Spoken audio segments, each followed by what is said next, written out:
Pakistan film industry के मारूफ hero अदाकार शान भी कौमी क्रिकेट टीम के कप्तान बाबर आजम के मद्दाहों में शामिल हो गए। अदाकार शान का कहना है कि पाकिस्तान टीम में इस वक्त बाबर आजम जैसा स्टार है जो किसी भी टीम के खिलाफ शानदार बैटिंग करने की अहलियत रखता है।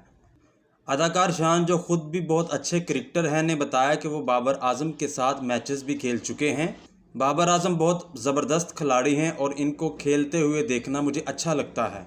अदाकार ने कहा कि यकीन है कि जनूबी अफ्रीका के ख़िलाफ़ सीरीज़ में बाबर आजम बेहतरीन परफॉर्मेंस देगा। मेहमान टीम का पाकिस्तान आना बहुत खुश आइंदा है और इस टीम के आने के बाद दूसरी टीमों को भी अब इनकार की गुंजाइश नहीं रहेगी। अदाकार शान के मुताबिक पाकिस्तानी टीम का मुआल न्यूजीलैंड से हारने के बाद डाउन ज़रूर हुआ है, लेकिन कौमी टीम होम सीरीज़ में बेहतर परफॉर्मेंस दे सकती है, बल्कि इंशाल्लाह बेहतर ही परफॉर्मेंस देगी। अदाकार शान ने कहा, टीम में नौजवान खिलाड़ी मौजूद हैं, इनको हम जितना सपोर्ट करेंगे उतना ही ये अच्छी कारकर्दगी दिखाने के काबिल होंगे।